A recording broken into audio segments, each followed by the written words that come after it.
Hi YouTube. Money. Let's enhance on money. Okay, first of all, money is a completely pointless thing. It was a good idea at the time, I suppose, briefly, but that was probably about it. I've gone really red.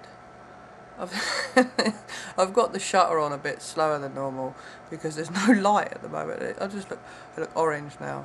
Oh, it's sunny. Anyway, every single one of us, whether we purchase a car, food, television, DVD, whatever it is, right? We're exchanging bits of paper for labour that we've put into the community.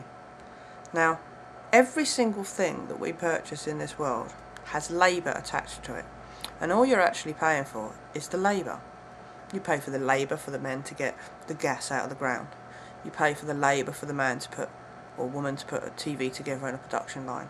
You pay for the labour for people to grow foods and tend to it and pick it, etc, etc. So all we're actually doing is exchanging labour. Now, this is where it's very close to communism in the sense of everyone has the same. But it's not, is it? Because we're all individuals. If everyone put a certain amount of labour into their community, everyone could have everything they needed.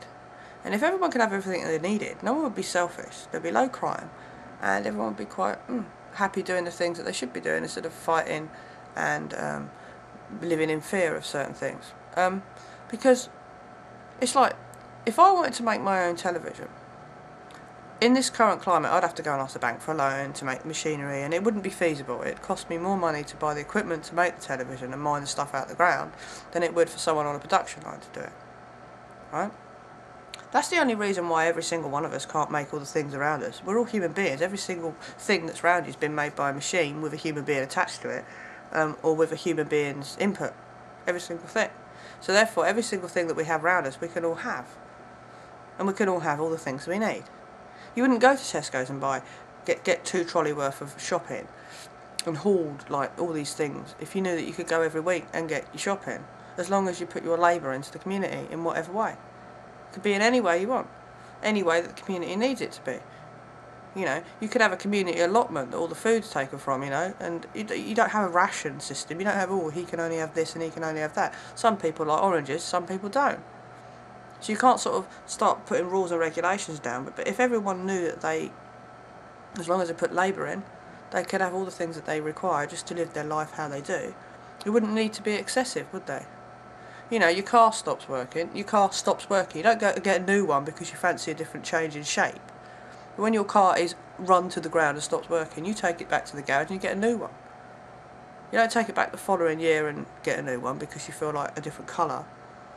Do you see where I'm coming from? People would have a tendency to be more self-sufficient with things because you're putting labour into the community. You don't actually, if everyone done 40 hours a week, you don't even need to do 40 hours a week.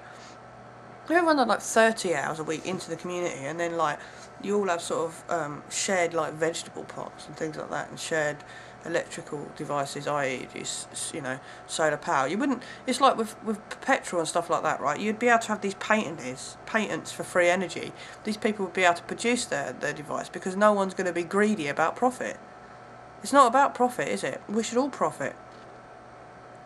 We couldn't buy all of us being able to have every single thing that we want as long as we put labour into the community for whatever resources the community requires. And obviously there's individuals there. You wouldn't need a huge police force. You wouldn't need an army. You wouldn't need half these things. You wouldn't even need people in charge particularly. There's got to be a few fundamental rules like don't kill each other. You wouldn't get people stealing from one another because they wouldn't need to. They could just go to the shop and get the shopping they need. Or you'd knock on the neighbour's, oh, you got any rice? Yeah, you wouldn't worry about giving someone a bag of rice because you know that you could go to Tesco's the next day and get it. You'd share cars. You know, you'd do loads of things together because you're sharing, and it'd make people more... just make people have a bit of a reality check. People are so greedy and selfish now that's why most people are so blinkered about the monetary system and think that that's the only way that we can live. You know, so in order to live your life, you need to eat, you need to sleep, right? You need somewhere warm to what's his name, and you need water and salt. That's it. It's the only things you need in life. You don't need anything else. All these other plastic material things that are around us are luxuries that we can all have if we all put our hours in together to give each other everything. You don't need to exchange a bit of paper and then add interest to it because you discovered how to make that. What's that all about? Don't quite get it. You know, it's that simple, yet we make it that complicated. Now, what's going to happen now is this £700 million bailout ploy, if you like, they were shocked that it was turned down. But they're now going to try for another one, obviously.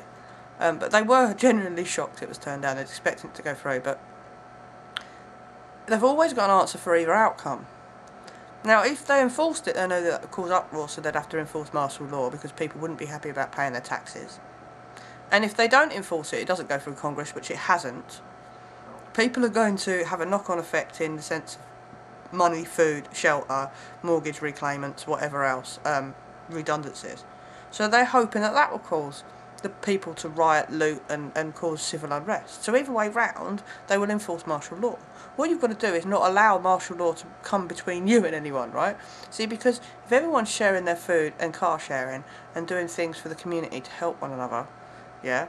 If people get chucked out of their homes, then put people up, help one another. People who own their homes help one another. Because if you do, then you've won the game, haven't you? They can't control you then. See, if you detach yourself from the government and become self-sufficient and not have to ask someone else, oh, is this the right thing we're doing? Then all of a sudden you've got your life back, you've got your freedoms, and they can't control you. The time is now, the time is to act, because if a revolution happens, and civil unrest happens, and they start rounding people up, it's going to be a lot more complicated to stop. So, help one another. This is to everyone, not just America, England, every country that there is out there. Help one another. We're all human beings. That's the fundamental thing that we have in common. Us. Remember, it takes few to control the many. Well, they're the few. If you want to see them as a different alien species, then that's fine. They could be. Wouldn't surprise me. Diana called them the reptiles, so they could well be. But whatever, right? The huge percentage of us are human beings that just want to live our lives in peace and harmony.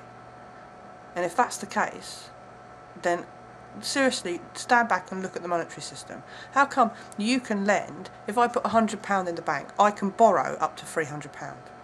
But the bank can lend my money to other people 10 times more. So they can lend £1,000 on it and then add interest to it. Then pay me a small peeny percentage of interest for borrowing my money out and then gain 20% for themselves. How's that right? How can you make money out of thin air? You can see it just fall over. The plan is a big fast. There's no gold and silver involved. And surely, right, how can the value in gold go up? If you're finding more gold, surely it's less precious, so therefore its value goes down. I've never quite got that either. I've always asked my mum that, even in the last recession, and I was about 8 years old. Anyway, peace, love and light to all. Stay together, stick together.